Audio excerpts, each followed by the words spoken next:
nós vamos terminar a série. Você recebeu aí uma folhinha? Espero que você tenha recebido o material visual. Você quer melhorar isso que a gente está estudando, que a gente está conversando? Você teve uma ideia em cima do que eu falei? Meu irmão, pode usar à vontade, melhora e sai pregando, faz outros estudos. Você pede aqui para o nosso irmão Wilson, ele te manda um material já visual, secretaria@cfamilia.com.br. Por quê? Porque você não é ninguém nessa vida sem descobrir o prazer em Deus. Existem dois tipos de seres humanos que andam sobre a terra.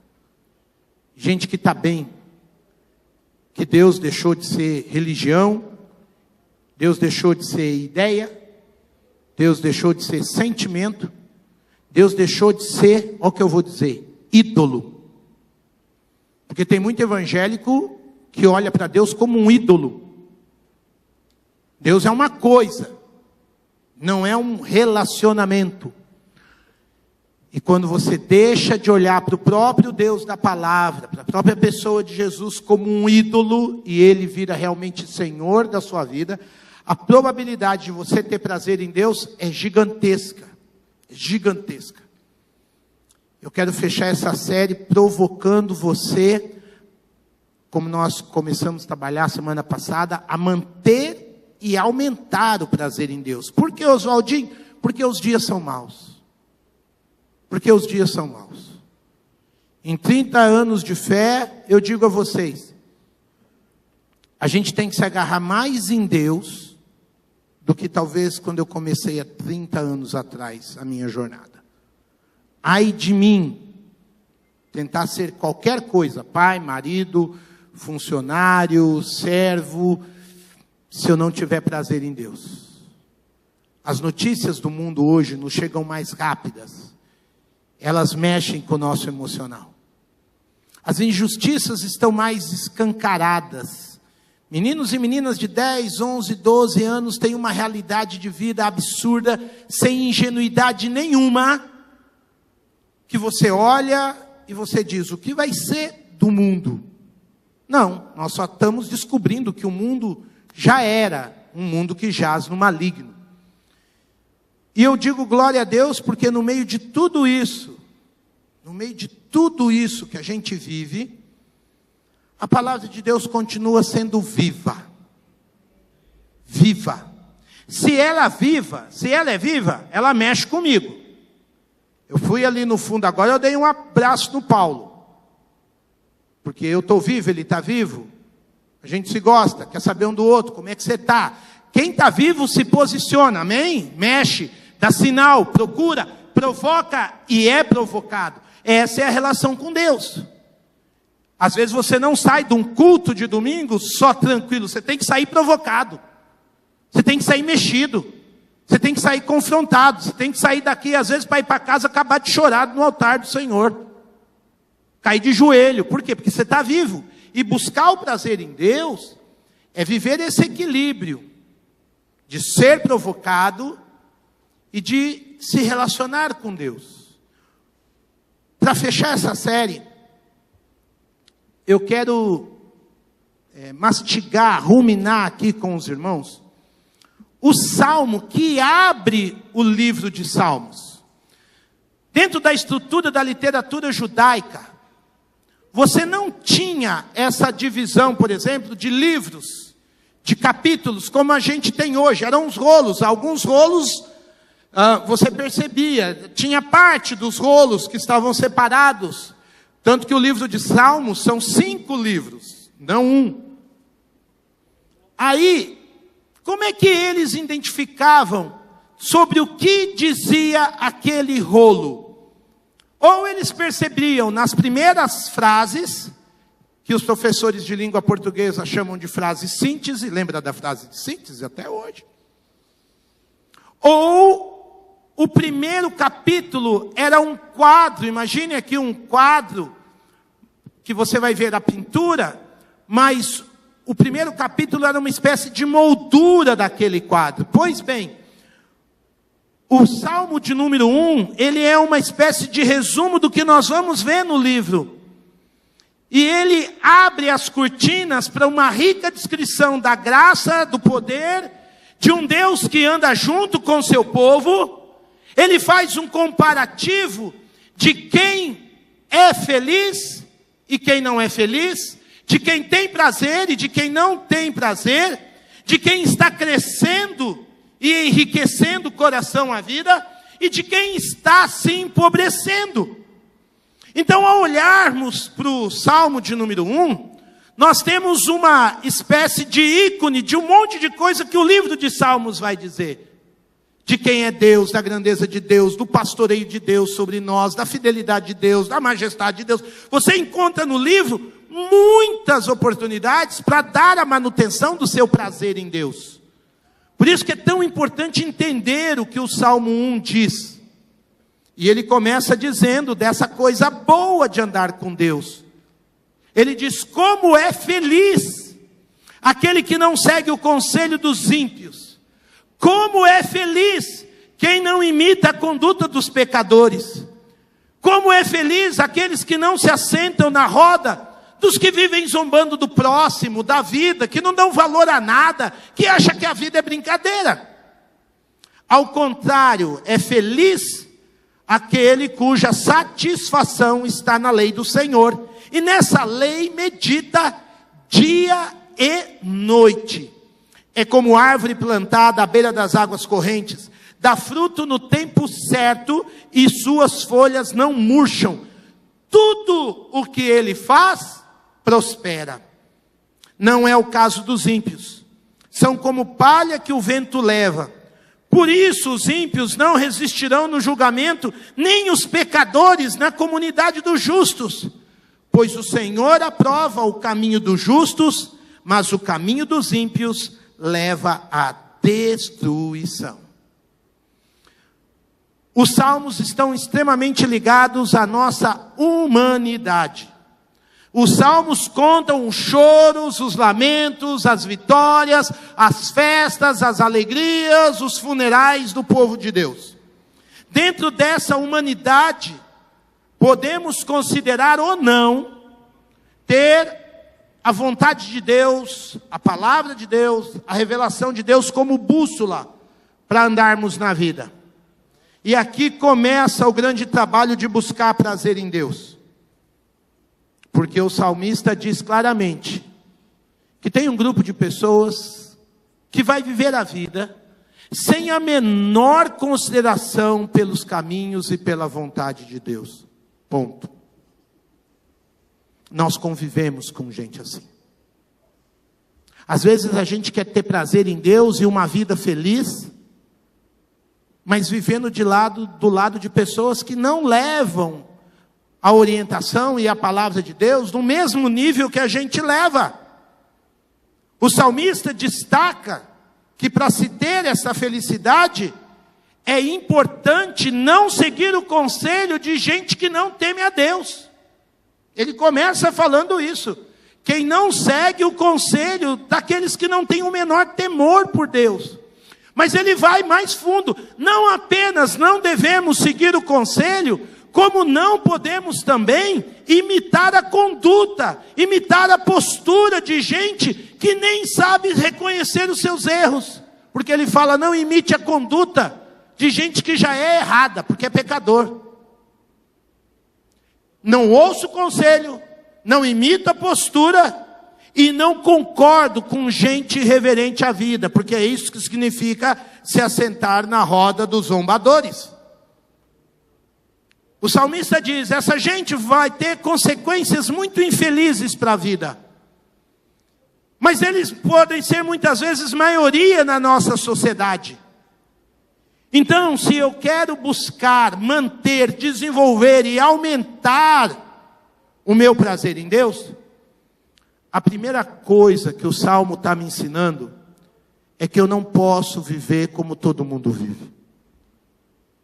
Se eu quero desfrutar e me aprofundar do prazer em Deus, eu não posso querer viver como o status quo social vive. Eu não posso seguir o modelo, eu não posso ter os mesmos sonhos, eu não posso imitar a postura. Por quê? Porque essa gente faz parte de uma multidão que tenta ser feliz, mas vai quebrar a cara.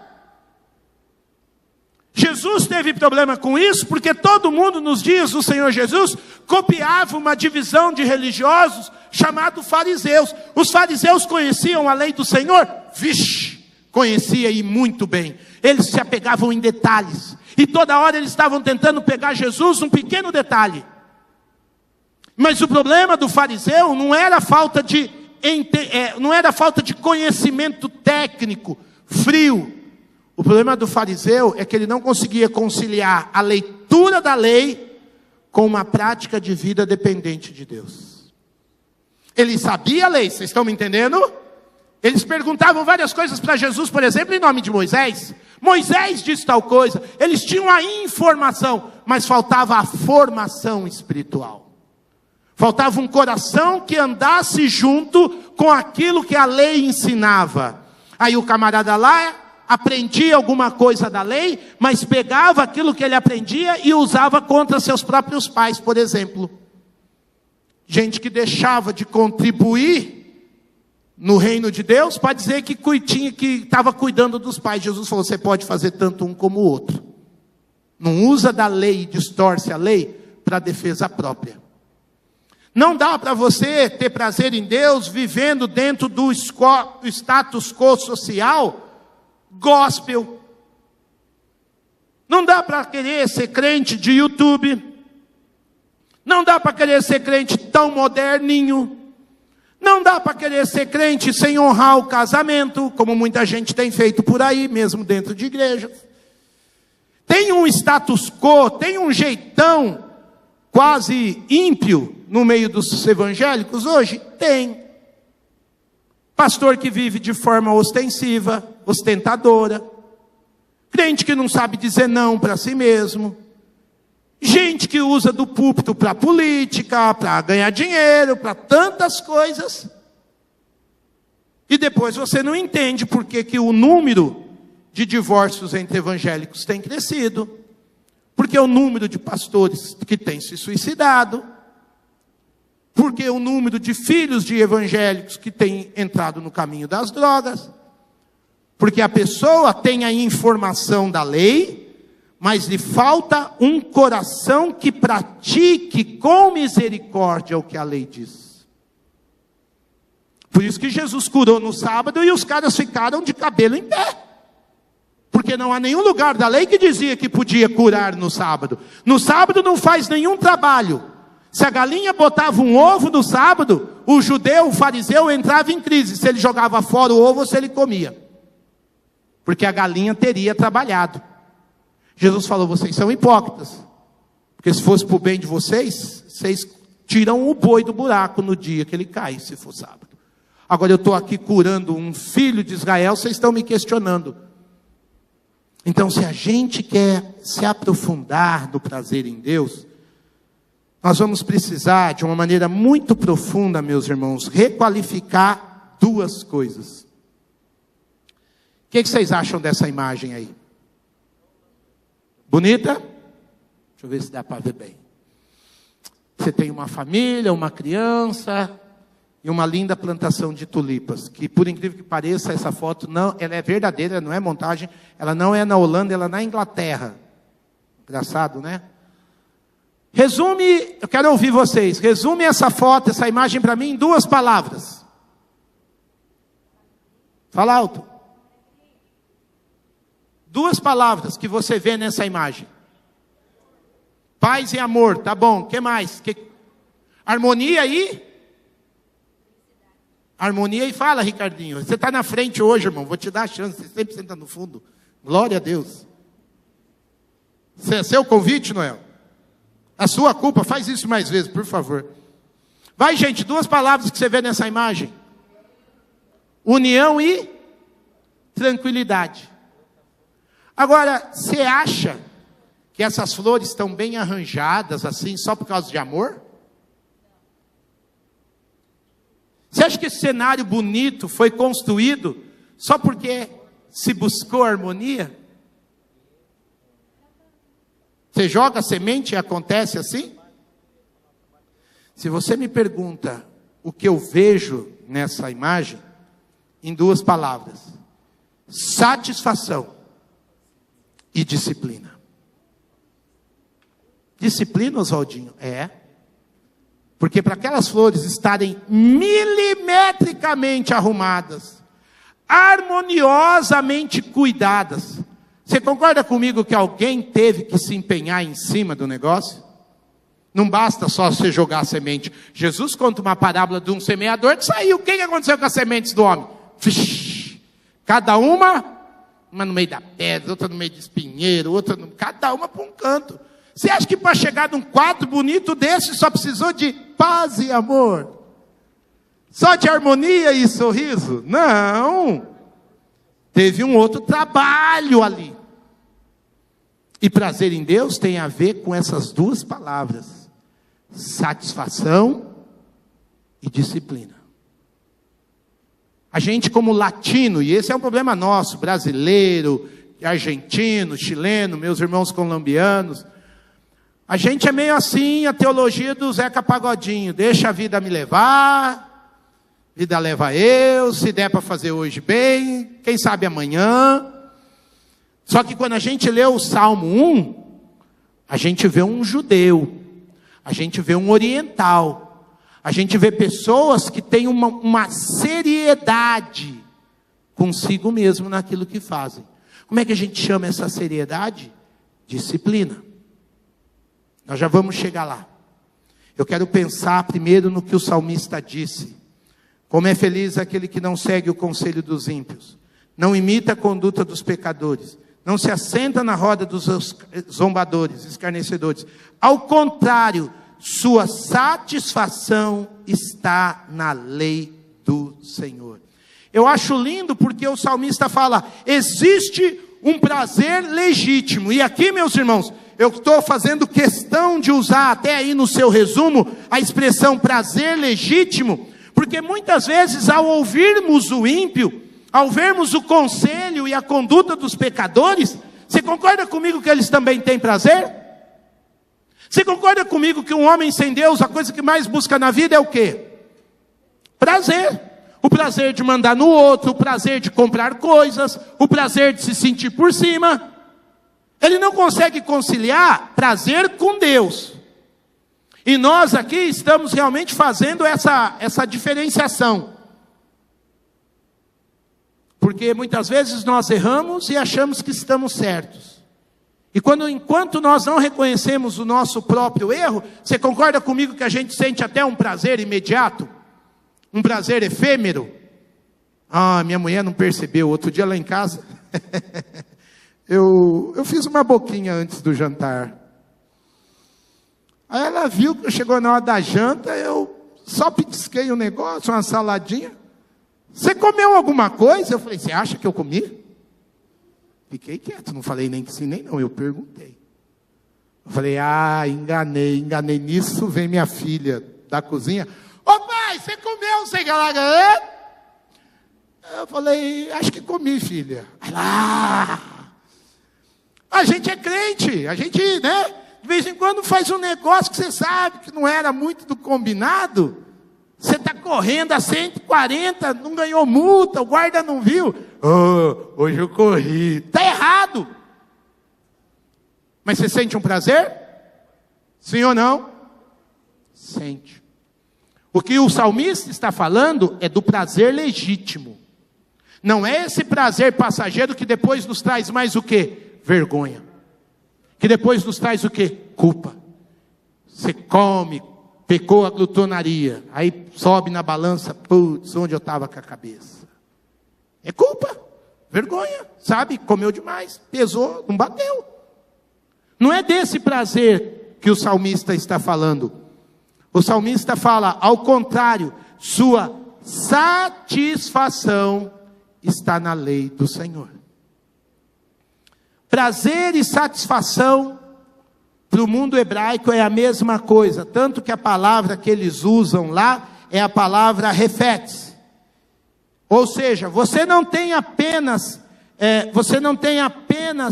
o desejo de ler a Bíblia, mas você tem o desejo de encontrar Deus na Bíblia. Por quê? Porque aquilo te satisfaz. E quando você está satisfeito, como é que você fica? Pleno. Você não precisa de mais nada.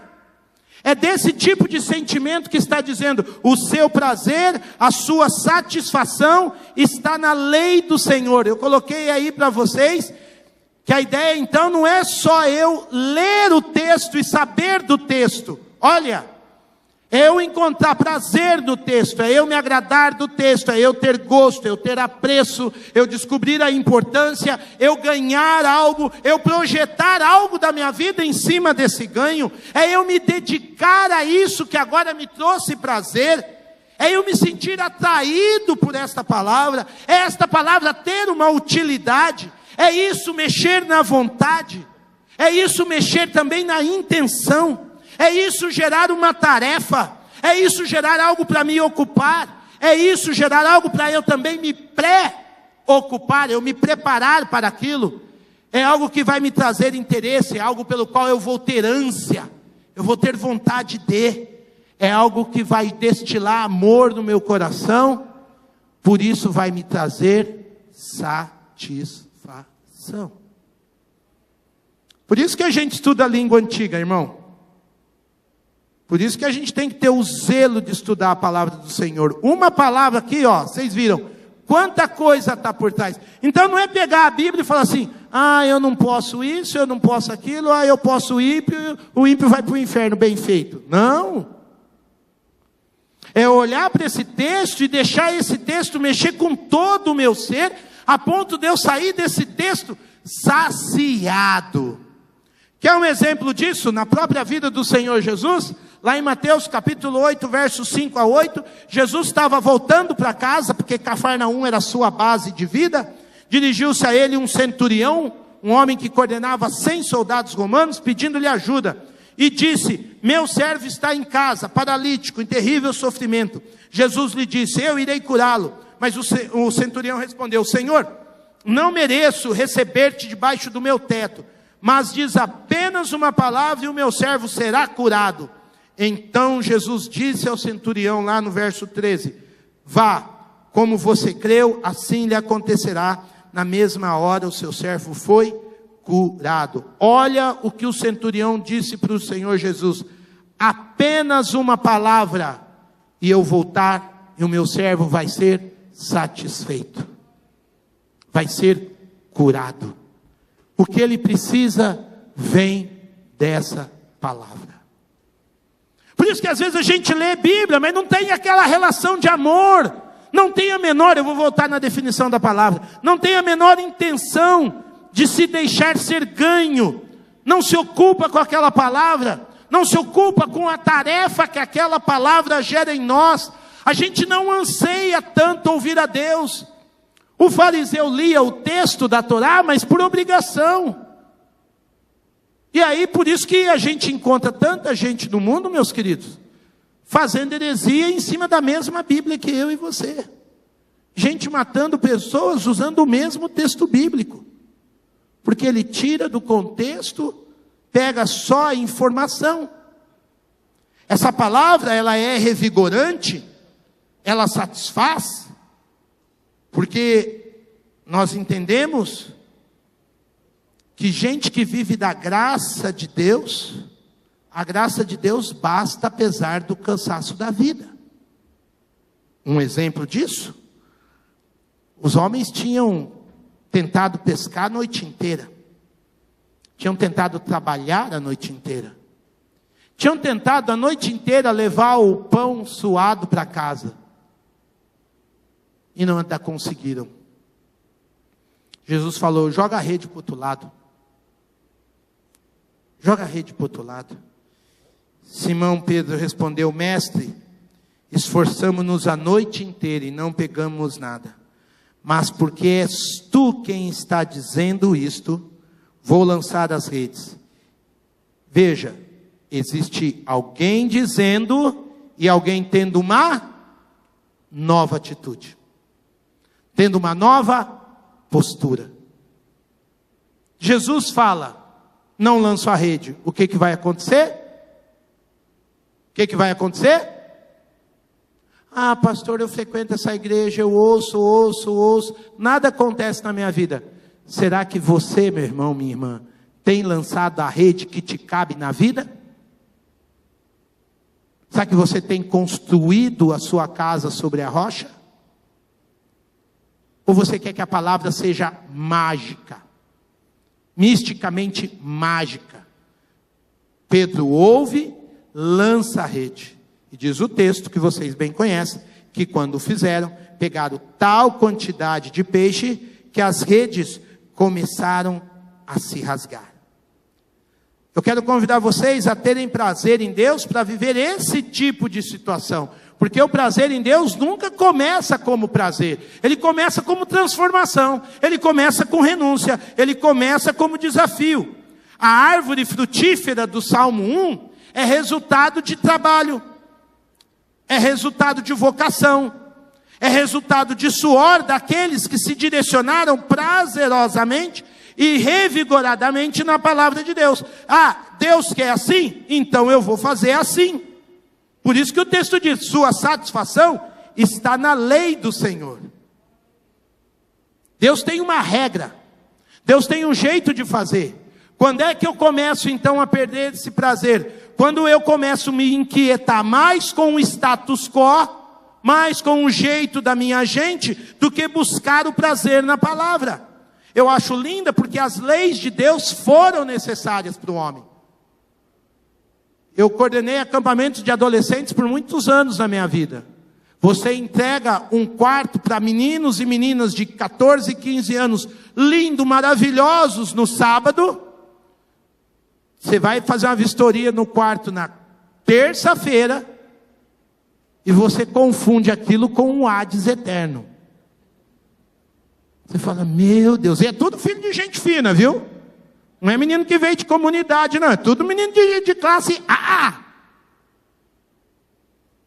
Você fala, esse é o ser humano. Tem um livro do século passado chamado O Senhor das Moscas. Cai um avião de uns meninos de uma escola britânica, de uma escola inglesa numa ilha. Os meninos não podem ser socorridos, eles ficam lá. No final do livro, eles são uns selvagens no sentido negativo da palavra. Por que Deus então deu leis? Para orientar, para nortear o coração do ser humano. Porque a nossa tendência é de fazer o que não deve fazer. Então eu preciso da lei externa, trazendo direcionamento para as minhas questões internas. Eu empresto um set externo que aprimora o meu quadrante interno. Tanto que o apóstolo Paulo nunca falou mal da lei de Deus. Porque tem uns crentes hoje que ignoram o Velho Testamento. O Velho Testamento é sombra para o Novo. Tudo o que o Velho diz se cumpriu em Cristo Jesus. Ele se cumpre no Novo, mas olha o que diz Paulo no livro da libertação da reforma, em Romanos, capítulo 7, verso 12. Paulo dizendo, de fato, a lei de Deus é santa, o mandamento é santo, justo e bom. Então não vem me dizer que, eu estou na era da graça, eu faço o que quiser. Não, você está brincando com a carne. Nós estamos na época da graça, pós Cristo Jesus, não precisamos cumprir a lei, mas a lei de Deus é boa. Tira os aspectos culturais, orientais, judaicos, do tempo, sacerdotal, tira isso. Não matarás, não roubarás, não darás falso testemunho, honra pai e mãe. Engraçado, né? Há 2 semanas atrás eu li o texto de amarás o Senhor teu Deus de toda a tua alma, de todo o teu coração, de todo o entendimento, de toda a tua força, que está no livro de Deuteronômio. A gente está falando de mandamento. Um dos versos que eu mais amo, se eu morrer amanhã vocês podem citar isso aí no meu enterro, mas um dos textos que eu mais amo está lá no livro de Êxodo. Porque Deus vai dar toda uma categoria de não. Mas os irmãos se lembram como é que começa a ordem dos mandamentos em Êxodo capítulo 20? Alguém se lembra? Êxodo 20, verso 2. o cabeçalho desse monte de regras é o seguinte: eu sou o Senhor, o teu Deus, que te tirou da terra do Egito, da terra da escravidão. Aleluia. Ou seja, Deus não está dando um resumo moral para o ser humano, porque Deus está contra o ser humano. Deus não está dando regras que valem para a humanidade, porque Deus não gosta da humanidade. Eu não quero que vocês sejam felizes, eu sou um estraga-prazer, eu vou encher a vida de vocês de não. Não, Deus não é assim. Acima de todo e qualquer moralismo, qualquer moralidade, Deus está dizendo: eu estou dando essas leis para vocês, porque vocês são ex-escravos. Pensa você, liberta um monte de escravo do dia para a noite, põe essa gente para viver junto. O que você acha que vai acontecer? Não vão durar um ano. Deus então faz o quê? Antes de dar as leis, eu amo vocês. Eu tirei vocês da escravidão. Vocês não me conhecem, deixa eu me apresentar. Vocês conhecem só o que vocês sabem por Moisés. Eu sou o Senhor. Eu sou aquele que fez tudo, que faz tudo. Eu sou o teu Deus. E eu gosto tanto de vocês, eu amo tanto vocês, que eu dei liberdade a vocês. Eu deixei vocês livres das cadeias, das amarras. Eu tenho um plano de vida abundante para vocês. Deus não deu os mandamentos, o decálogo, porque Deus estava emburrado, num dia de mau humor. Pelo contrário, Ele quis ver aquela gente livre, livre de si mesmo, livre da morte, livre do peso. Por isso que o salmista diz: a nossa satisfação precisa estar na lei do Senhor. Deus precisa falar e o coração da gente dizer: obrigado, meu Deus, eu sei que o Senhor me ama. O Senhor não pensou em mim só agora, o Senhor pensou em mim, lá na frente. E como lá na frente a minha tendência é cair no buraco, o Senhor falou: desvia, meu filho, desvia, minha filha, guarda a tua boca, seja pronto a ouvir, tardio para falar. Porque se deixar, você mesmo cria o buraco com a sua boca. Então, Deus que nos ama, que nos tirou da escravidão, é o Deus que precisa dizer: anda por aqui, meus filhos. Se a minha satisfação então está na lei do Senhor, eu preciso de uma disciplina revigorante. Vamos dizer isso junto? Disciplina. Está horrível. Disciplina. Só vocês. Eu não sou muito de correr. Eu já fui. Muitos anos atrás eu gostava de correr. Eu estava preparando para fazer a minha primeira maratona. Eu estava com os tempos certos, com a saúde em dia, com o peso certo, aí eu machuquei justo o joelho, nunca mais eu corri. Então, hoje, me dá arrepio na coluna, quando eu saio um dia de manhã em casa, está frio, eu vejo aquele povo correndo 6 da manhã, 5:30 da manhã, camisetinha, shortinho, e eu todo encapuzado, dá vontade de eu passar o carro por cima. Que maldade.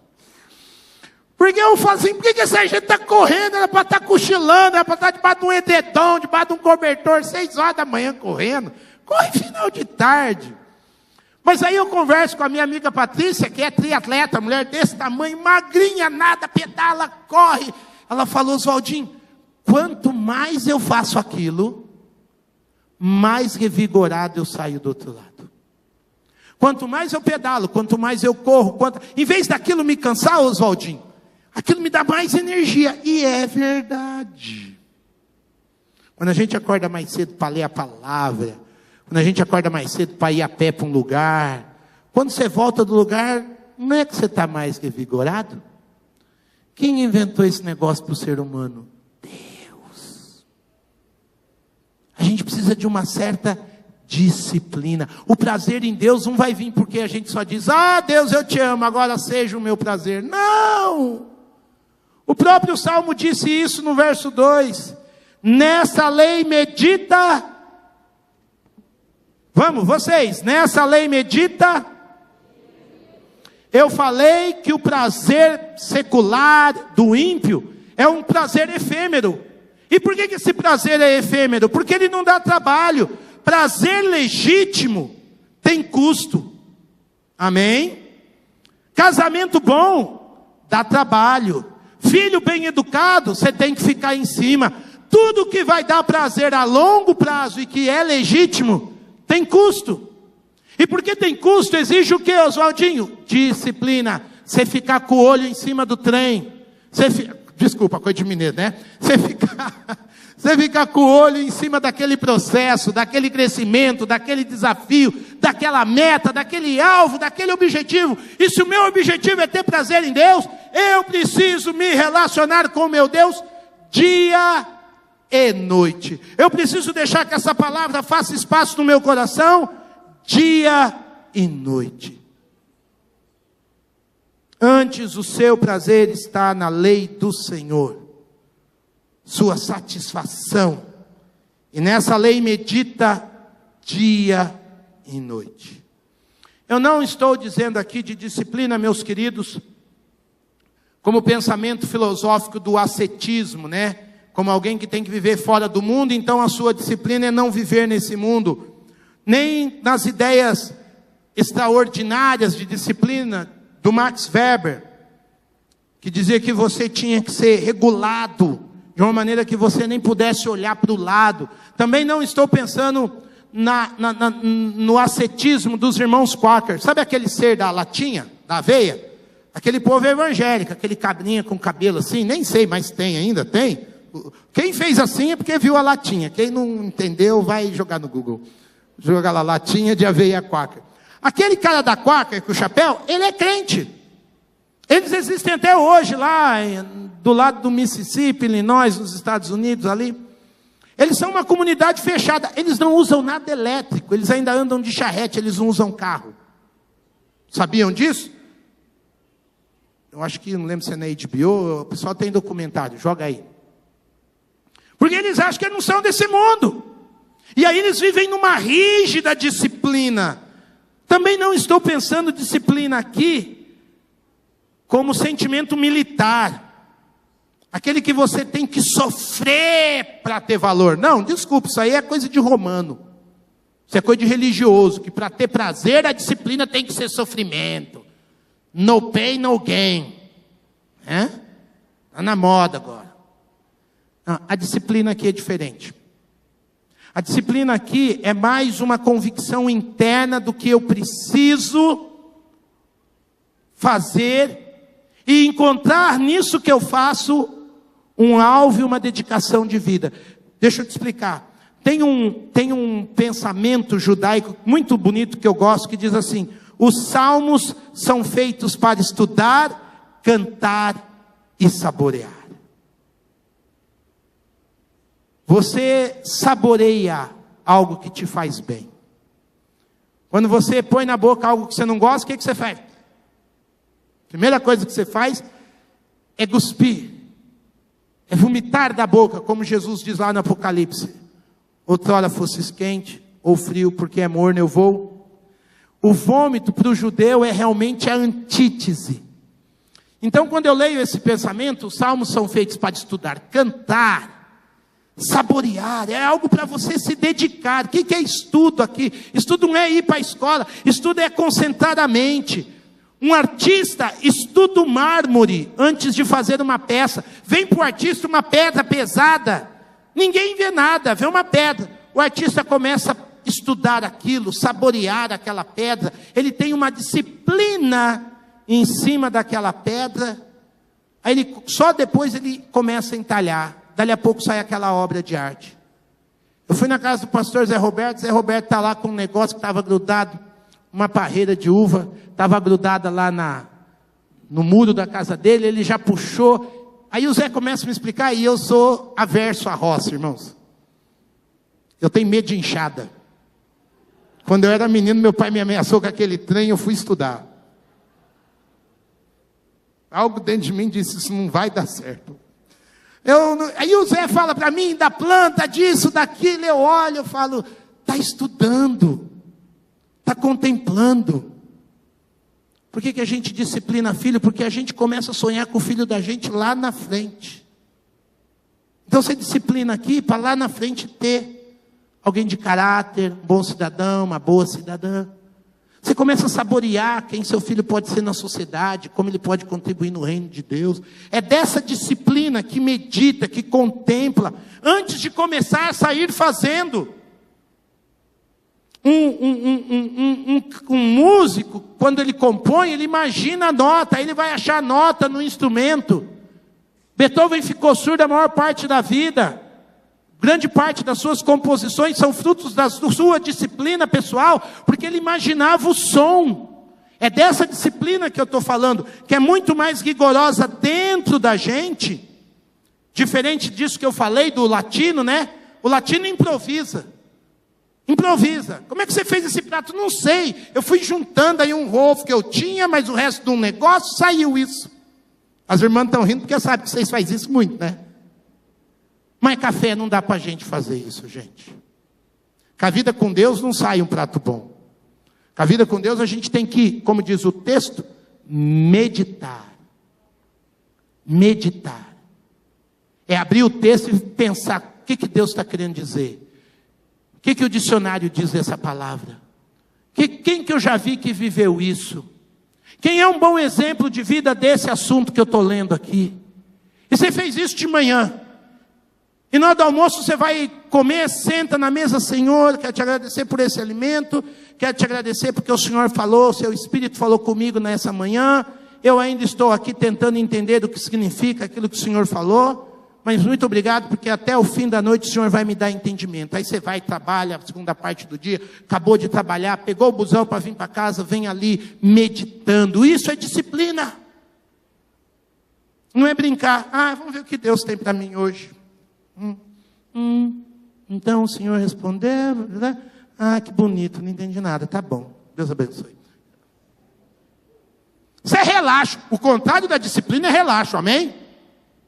Um casamento bom tem disciplina. O marido tem que lembrar o aniversário da esposa, o aniversário de casamento, o aniversário da sogra, tem que se disciplinar, irmão. Ajuda. Né? A esposa saber a fragilidade do marido, onde que ele é meio esquecido, onde ele não fala por maldade, mas quando ele vê ele... Então tem que ter disciplina nos relacionamentos também. A gente não trata as pessoas de qualquer jeito. Agora, disciplina, como eu disse, é fruto de contemplação. Eu sento diante dessa palavra e não me permito improviso. Jesus falou desse assunto? Falou. Salomão escreveu sobre isso? Escreveu. Tem isso no Velho Testamento? Tem. Tem isso no Novo? Tem. O Apocalipse fala disso? Vamos ler, vamos ver. Você vai meditando. Você vai contemplando a grandeza de Deus, como Deus fez no passado, como é que Ele prometeu fazer no futuro. E isso vai te trazendo o quê? Criatividade, até para obedecer a Deus. Alguns anos atrás, eu tive o privilégio de ouvir uma palestra do senhor Ed Catmull. Esse camarada é o grande gênio da Pixar. Pixar é aquela empresa que faz desenho dos Incríveis. Eu acho que tem uma participação no Frozen, Let It Go. A Disney comprou a Pixar, né? E eu tive o privilégio de ouvir o Catmull falando assim, criatividade é fruto de você contemplar as coisas. Você não pode, o salmista diz, cantai ao Senhor um cântico. Cantai ao Senhor um cântico. Como é que pode ser um cântico novo se você canta com a mesma má vontade de sempre? Porque a música não muda, mas o que muda? A minha maneira de admirar a Deus. O cântico se torna novo, não é porque a gente muda a letra, mas porque aqui eu estou vendo uma beleza de Deus que talvez ontem eu não contemplei.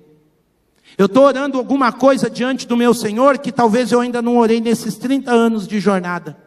Se não virar reza, gente. Por que a nossa vida de oração é às vezes raquítica? Porque a gente não contempla quem Deus é. A gente não tem a disciplina. E fala, eu vou fazer aquele ato, né? De novo, do jeito que eu fiz. Se faltar disciplina, você vai fazer uma reza. E não uma oração. Oswaldinho, isso tem tudo a ver com a minha vida? Tem. Um dia Deus falou com um general. Um dia Deus falou com um homem de armas. Deus não falou com um pastor. Mas em vez de um general, podia ser um engenheiro. Podia ser um médico, uma professora, um professor, podia ser um funcionário público, podia ser um policial. E Deus disse para o general de guerra: somente seja forte e muito corajoso. Aí Deus disse, vê se isso não é disciplina: tenha o cuidado de obedecer a toda a lei que meu servo Moisés lhe ordenou. Não se desvie dela, nem para a direita, nem para a esquerda, para que você seja bem-sucedido por onde quer que andar. Não deixe de falar as palavras deste livro, da lei, e de meditar nelas, completa igreja, de dia e de noite. Para quê? Para que ao meditar você seja capaz de cumprir fielmente o que na lei está escrito. Só então os seus caminhos prosperarão e você será bem-sucedido. Ah, mas eu leio. Você lê? Como? 5 minutos? E Deus não está falando isso para pastor, presta atenção. Deus está falando isso para um general, para um camarada que trabalhava com espada, que tinha que fazer um assentamento de terra, num lugar cheio de inimigo. Esse cara tem que conhecer o seu Deus. Porque se ele não conhece o seu Deus, ele não tem prosperidade na sua batalha. E ele era um camarada escolhido ali a dedo por Deus, treinado por Moisés.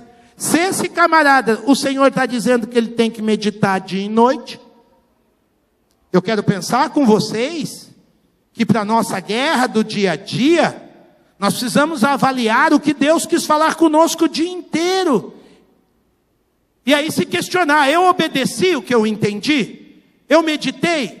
Eu andei com essa palavra? Eu falei? Porque o texto diz, né? Não deixe de falar. Irmão, sabe por que eu me tornei pregador? Porque eu descobri que eu aprendo mais se eu compartilho. Para dar uma série de 4 estudos, que você coloca aí 4 horas, eu falei um pouco a mais, 1h15 em algumas, que sejam, eu sou ruim de matemática, 6 horas, 7 horas, eu estudei no mínimo 20 horas para fazer essas 4 séries. Quem saiu mais ganhando, vocês ou eu? Eu. Como é que o meu prazer em Deus diminui ou cresceu? Cresceu. Tem o cansaço da viagem, tem o cansaço do retorno, tem mais um desafio aqui, um desafio ali, deixei a igreja de manhã lá para poder estar aqui, blá, blá, blá. Mas eu estou no lucro. Por quê? Porque eu parei para meditar, para ouvir, para obedecer. Depois eu passei a falar. E quando a gente fala, a gente aprende de novo. Vem umas ideias no meio do que eu estou pregando. Deve ser assim com o Zé, deve ser assim com o Ebenezer, com qualquer um que prega. Você está pregando, vem uma ideia que você não pensou. Essa ideia do bolo do improviso nasceu aqui, de improviso. Porque você vai tendo tanto prazer em Deus, tanto descanso em Deus, que a gente pode dizer que a contemplação absorvida transforma-se em sabedoria. Você erra menos na vida, você dá menos cabeçada. Você começa a ter discernimento prático, como agir aqui, como agir ali. Por quê? Porque a tarefa da meditação é uma tarefa que pede recolhimento. E nesse recolhimento você tem mais forças para tomar as decisões. É nessa hora que a meditação leva você a uma disciplina espiritual. A meditação precisa acontecer todo dia, tarefa permanente, diária na nossa vida. E quando eu medito, eu penso em Deus, na bondade, na justiça, na misericórdia, na fidelidade, na criatividade de Deus. Porque Ele é um Deus surpreendente. No cuidado de Deus, como Deus é detalhista.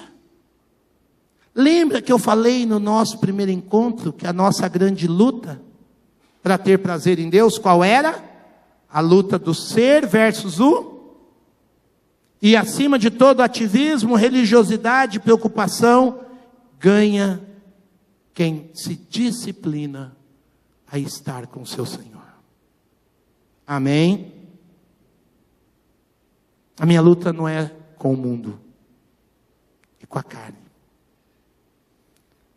Na hora que eu levanto mais cedo para buscar a Deus, e passo o dia meditando, falando, pregando naquilo que Deus quer de mim, qual a possibilidade dali na frente eu ser um pouco mais sábio? Muito! Eu erro menos, eu falho menos, eu caio menos. E isso precisa ser rotineiro. Eu falei semana passada do povo que pegava o maná todo dia, lembra? Vocês estão lembrados? Vinha pão do céu. Era para pegar o pão daquele dia. O que você leu da Bíblia hoje, o que você meditou hoje, o que você orou hoje, foi para...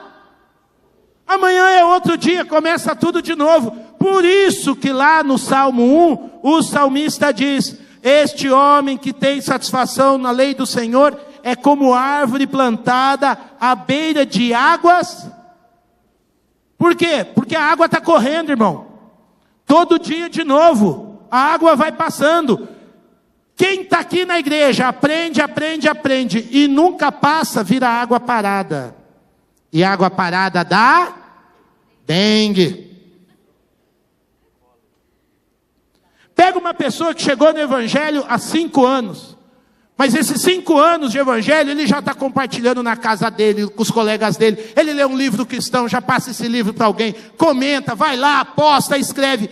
Esse cristão descobre mais prazer em Deus e cresce muito mais rápido na sua fé do que muita gente que está sentado no banco, 5, 8, 10, 15, que nunca compartilha o que tem, nunca arrisca.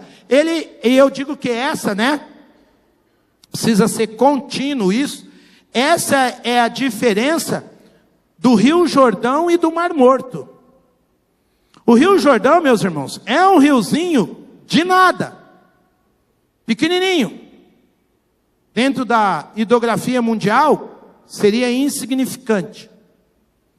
Mas por que sempre as histórias bíblicas estão perto dele? Porque ele é um rio corrente. O pouquinho que ele tem, ele distribui, ele passa. As margens do Rio Jordão são floridas, são frutíferas. Todo mundo quer viver na margem daquele rio, por quê? Porque ele transmite o pouco que ele tem. Só que quando ele vai, ele desemboca num lugar que, em vez de distribuir, represa, que é o chamado, que nem mar não é. E aí, de tanta juntar, aumenta a salinidade do lugar, que as pessoas vão lá e aí não afunda, boia. Às vezes você distribui o pouco que você tem, o seu pãozinho, e Deus te acrescenta mais amanhã. Aí você distribui aquele pouco, Deus te acrescenta mais. Você distribui mais, Deus te dá mais. A ideia de Deus nunca foi um aqui na frente e o resto sentado ouvindo. A ideia de Deus foi a gente sempre compartilhando, se juntando, ouvindo, e depois sai todo mundo para distribuir o que recebeu de Deus. Aleluia. Por isso que diz que esse homem, olha que coisa, ele tem tanto prazer em Deus, ele está tão vigoroso, que o seu vigor abençoa outros. O texto bíblico é claro, meus irmãos. Além de ser uma disciplina revigorante, o texto bíblico diz que esse homem dá fruto no tempo certo e suas folhas não murcham. Se você entende um pouco da simbologia bíblica, fruto é algo que alimenta o outro. Esse homem não é abençoado só para si. Ele é a árvore. Mas ele tem tanto prazer em Deus, que o prazer em Deus alimenta a vida de outras pessoas. E dentro da cultura judaica, é tão bonito ver o sentido da disciplina, que diz que dá fruto no tempo certo, e tempo certo é o kairós de Deus. Às vezes Deus demora trabalhando na vida da gente, mas se a gente está buscando prazer nele, no tempo certo ele faz a gente frutificar. Trabalho de anos, dedicação de anos, no tempo de Deus. Você deixa de ser alguém ansioso. Por quê? Porque você está contemplando Deus. Você está tendo prazer em Deus. Você descansa em Deus. E porque você descansa em Deus, o tempo de Deus as coisas acontecem. Ah, pastor, mas não, deixa com Deus, contempla Ele, vamos ver o que Ele tem. E aí você dá fruto na vida de outros, e é interessante porque o texto diz, suas folhas não murcham. Agora, o que folha faz numa árvore? 2 coisas. Gera sombra, Ninguém pensa em sentar na sombra de um cacto. O ano passado eu me apaixonei por uma árvore. Eu fui pregar lá em Furnas, na beira de um lago de Furnas, pessoal da Mocidade para Cristo. E eu estava pregando num lugar alto embaixo, a gente via toda assim a entrada de água lá de Furnas, e tinha uma árvore, e eu estava pensando assim, meu Deus, depois do almoço eu vou deitar naquela árvore. Tinha uma sombra. Pensa aquele sono que eu dormi, gente, debaixo dessa sombra. Sabe aquele sono que parece que levou embora de você 5 anos de cansaço? Valeu aquele cochilo da minha tarde, eu dormi 40 minutos. Eu ganhei uns 10 dias de férias debaixo da caixa. Por isso que eu falei que eu me apaixonei naquela árvore. O anjo estava ali comigo. Possível. O que é sombra? É descanso para o outro. Mas na cultura hebraica, folha também é usado para fazer medicamento. A folha significa terapêutica, cuidado, cura. Quem tem prazer em Deus é um possível instrumento de Deus para levar cura na vida de tantas outras pessoas. Eu não estou dizendo de prazer em Deus aqui só para você olhar para o seu umbigo e ficar feliz. Não. Você lembra como a gente definiu espiritualidade cristã há 3 semanas atrás? Conquistar um relacionamento mais amplo e profundo com Jesus Cristo, transformando todos os outros relacionamentos pessoais. Você está tendo tanto prazer em Deus que onde você chega, as pessoas sentem a sua sombra, sentem o seu alívio, sentem a sua palavra de cura, sentem a sua palavra de transformação, sentem a sua palavra de revigoramento, sentem a sua palavra de bênção. Aleluia. Agora, isso é do dia para a noite? Fruto de disciplina. Um grande pregador, um escritor maravilhoso, John Ortberg, diz o seguinte: as disciplinas espirituais são valiosas pelo simples motivo que nos permite fazer o que não conseguimos fazer só com força de vontade. Olha que frase.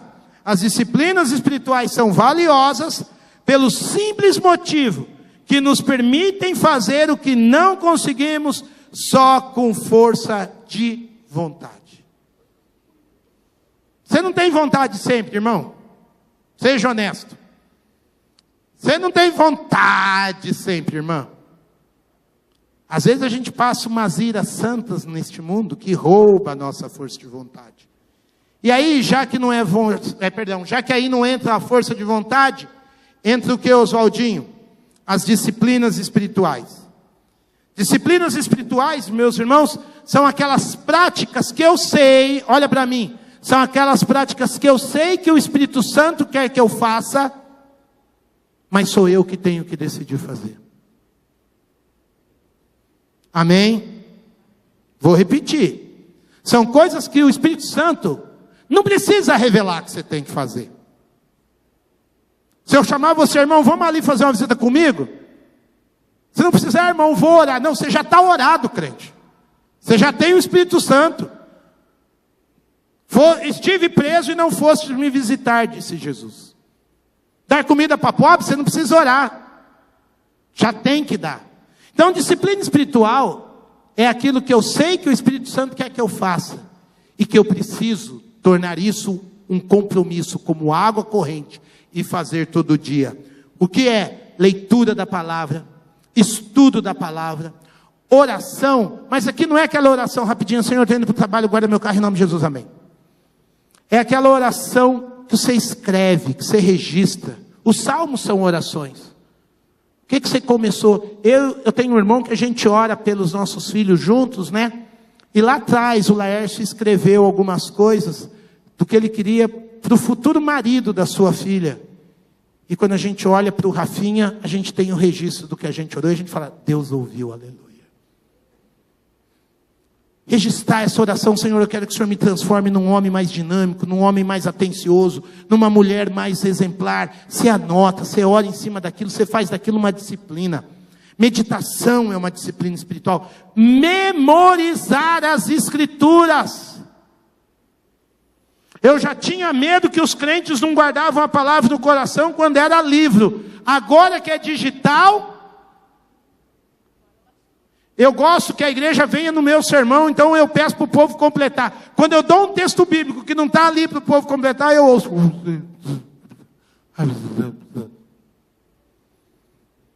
Memorizar as escrituras. Lembra o que Jesus diz em João 16? O Espírito Santo os fará lembrar. Se eu não guardei nada da palavra, como é que o Espírito Santo vai me fazer lembrar? Sério problema. Tem gente que não lê, não estuda, não memoriza. Jejum é uma disciplina espiritual. Jejuar pela sua vida com Deus, jejuar pela igreja, jejuar pela liderança da igreja, jejuar para o discernimento na vida dos seus filhos, jejuar para Deus usar a sua vida. Não é aquele jejum barganha, eu vou jejuar para o Senhor me ajudar a trocar o carro.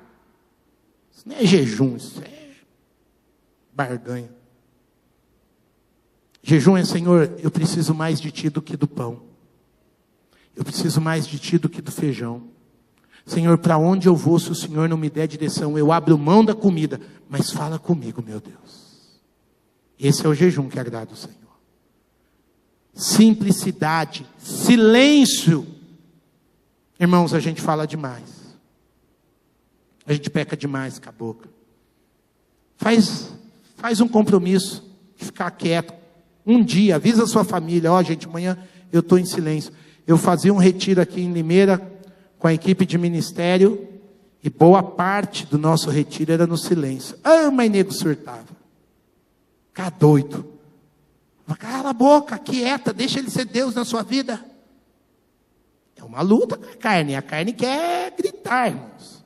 E lá no livro de Jó diz que gritos vazios o Senhor não ouvirá. A simplicidade é uma disciplina espiritual.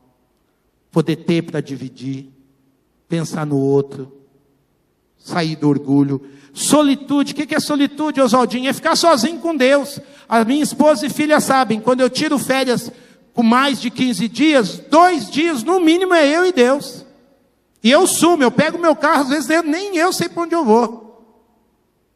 E ali eu vou ficar quieto com Deus, sem ninguém. Sem ninguém.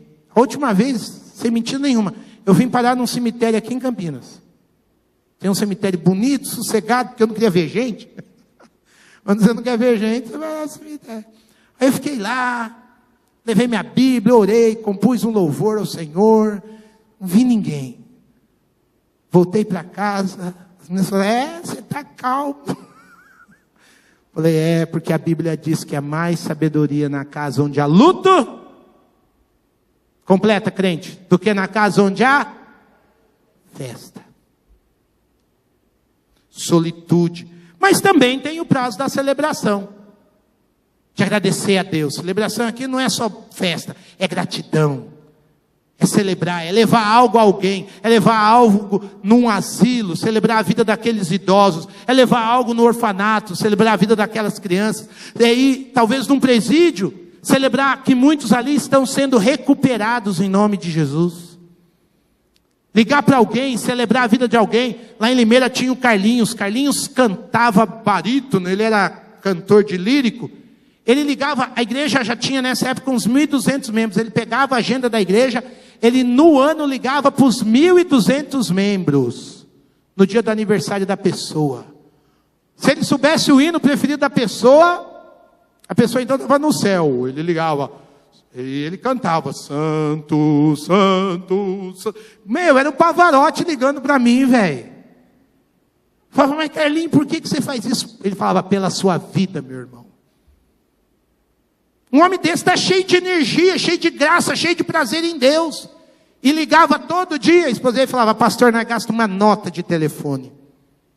Mas é importante. Por isso que o texto termina dizendo, esse homem que tem prazer em Deus, que tem disciplina na lei do Senhor, nela medita dia e noite, é plantado como árvore à beira de águas correntes, que dá fruto no tempo certo, tudo o que ele faz, horrível, tudo o que ele faz, algumas coisas prosperam na vida dele, a maior parte das coisas prospera na vida dele, o texto diz, tudo. Por quê? Porque o prazer dele não está nas coisas. O prazer dele está em agradar a Deus. Então perceba, o que é o tudo? Tudo é o que ele faz na vida. Todos os relacionamentos que ele cultiva, toda a sabedoria que ele angariou em Deus. Ele olha para a vida procurando se relacionar com Deus em tudo. Tudo ele pode ajudar, tudo ele pode abençoar, em tudo ele pode ser um homem de Deus, uma mulher de Deus. Ele não faz diferença entre secular e sagrado, porque a vida dele é sagrada. Ele não adora a Deus só no templo, onde ele está, Deus está presente. Ele tem prazer na lei do Senhor e foge dos pensamentos escarnecedores. Por quê? Porque a sua regra de vida está mantida em Deus. Vocês sabem o que é treliça? Sim ou não? Treliça é o aramado na qual essas plantas estão crescendo. Eu falei lá da planta do pastor Zé, lá do vinhedo dele. Ele puxou lá uns fios de doido, que eu espero que não arrebente. E a planta que saiu da parede começou a vir para cima, né? Dos fios que o Zé puxou. Então o que acontece? Aqueles fios viraram a treliça. Irmão querido, a palavra treliça vem da expressão lei.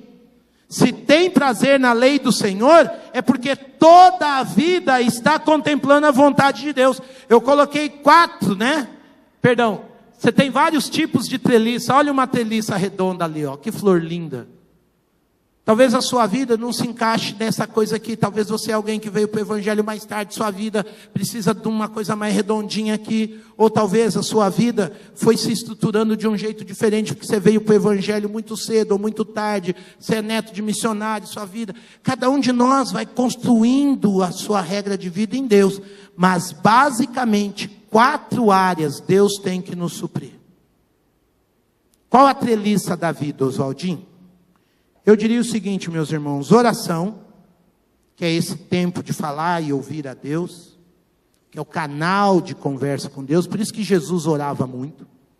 O descanso em Deus, nós vimos aí, nas 2 semanas anteriores, de que o homem foi criado para ter prazer e descansar em Deus.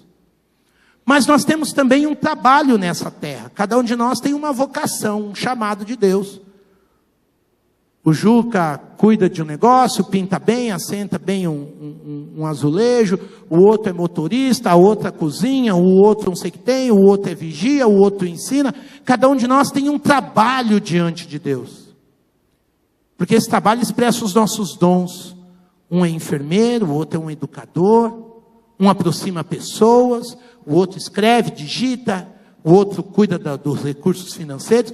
Todos nós cuidamos do jardim chamado humanidade. Deus nos colocou no meio. Essa é uma área da nossa vida com Deus, da nossa treliça. Como é que eu estou cuidando da minha vocação, do meu ministério? Meu ministério é na igreja, o seu é no mundo. Como é que você está cuidando do seu ministério, da sua vocação? Como é que você está cuidando dos seus relacionamentos? Quando você olha para essas 4 áreas da vida, não é que uma é mais importante. Deus está no centro de tudo isso. Percebe a diferença? Todas essas áreas são importantes. Eu começo a terminar dizendo que no centro-oeste dos Estados Unidos, há muito tempo atrás, tinham nevascas poderosas. Nevasca é um negócio que a gente aqui, nesse hemisfério, nem sabe o que é. Mas a nevasca era uma tempestade de neve, meus irmãos, que vem de repente. Às vezes eles conseguem a meteorologia prever, às vezes não. E aquilo vem junto com um vento forte, que a pessoa que está fora de casa, ela fica desorientada. Narra-se na história americana que muitas pessoas que dependiam de um celeiro no quintal, de 400, 500 metros, morreram, porque não conseguiu sair do celeiro, ficou perdido no próprio quintal. Alguns, o frio é tão forte, aquele vento é tão poderoso, que chegaram a ficar congelados a centímetros da porta de casa. Então o que os americanos começaram a fazer?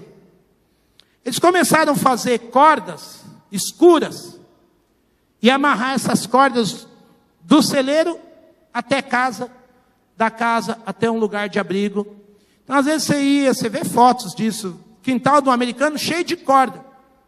Porque se a nevasca vier, ele amarra ali na corda, mesmo que ele não enxergue nada, e ele chegaria até a casa dele. O que eu quero pensar com vocês é que o prazer em Deus é feito dessas 4 treliças aí, ó. A maneira como a gente trata a nossa vocação, nossa ocupação, nosso trabalho. A maneira como a gente leva a sério nossa comunhão com Deus em oração. A maneira como a gente descansa em Deus, porque a gente precisa se revigorar. E a disciplina do sabático. E a maneira como a gente ama as pessoas e se relaciona com elas. Sempre o meu prazer com Deus vai passar por essas 4 cordas da vida. Algumas cordas a hora são mais grossas, outras são mais finas. Alguns fios tem hora que me orientam, tem hora que eles me puxam. Por isso que eu disse para vocês, desde a primeira semana. Ninguém pode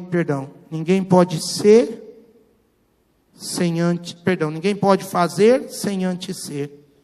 E ninguém pode realizar sem antes contemplar. O prazer em Deus é simples. Mas ele não é só para alguns momentos. Ele é para a vida toda.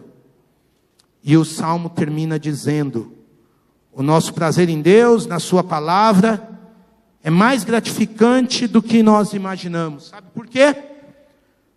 Porque o Senhor aprova o caminho dos justos. Deus bate o martelo dizendo: está certo. Eu gosto dessa imagem, porque esse homem do dia a dia está ali levando a palavra de Deus com ele. Quando a gente fala de um justo, eu me lembro de José do Egito. Vendido pelos irmãos, caluniado pela esposa de Potifar, preso injustamente, esquecido, traído, mas depois é restaurado, exaltado, levantado por Deus, contemplando o cuidado de Deus na sua vida. Deus provou aquele justo, mas Deus aprovou a sua vida.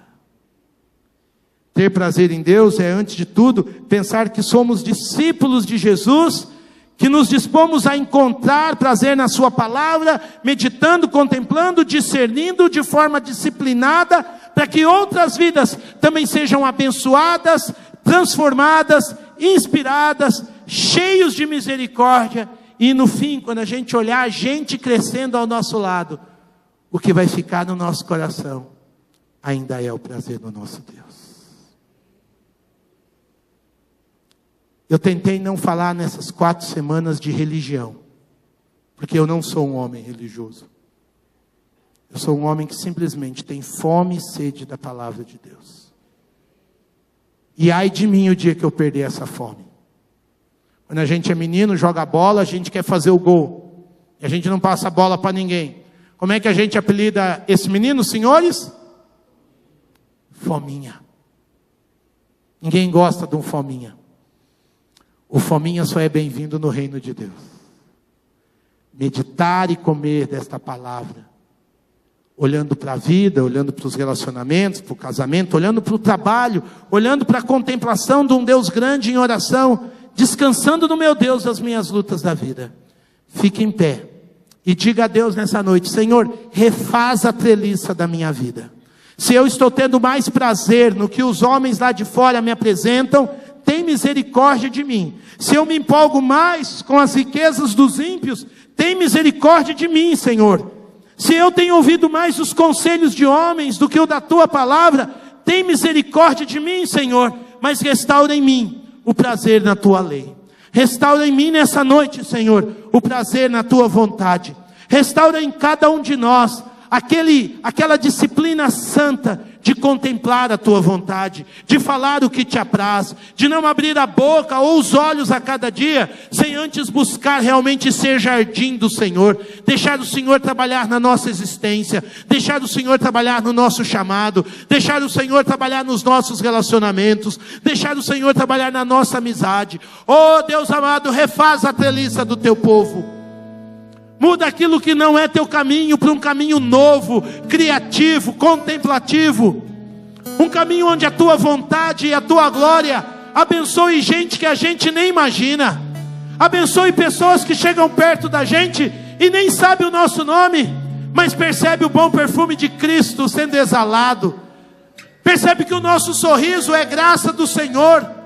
Apesar das nossas lágrimas, apesar da nossa pequenez, apesar das nossas lutas em família, na vida financeira, nos nossos sentimentos, nós temos deixado o nosso coração descansar no Senhor. Nós derramamos as nossas lágrimas, sabendo que ao tempo certo o Senhor enxugará todas, sem exceção. Nós sabemos que sermos justos e aprovados no Senhor é algo que vai exaltar a Jesus e não a nós mesmos. Oh Deus, tira a preguiça de nós. Quantos de nós poderiam ser muito mais abençoados se não fossem tão relaxados? Se não houvesse tanta frieza na nossa relação contigo? Aviva o dom que o Senhor nos deu hoje, nessa noite. Aviva a nossa proatividade, a nossa disposição. Ó Senhor, o Senhor tem pão novo para a gente todo dia. O Senhor tem maná novo para a gente todo dia. O Senhor tem uma palavra de esperança, de graça. Não nos deixa ser gente que come pão embolorado. Não nos deixa ser gente que vive com a experiência apenas do ano passado, do dia da conversão.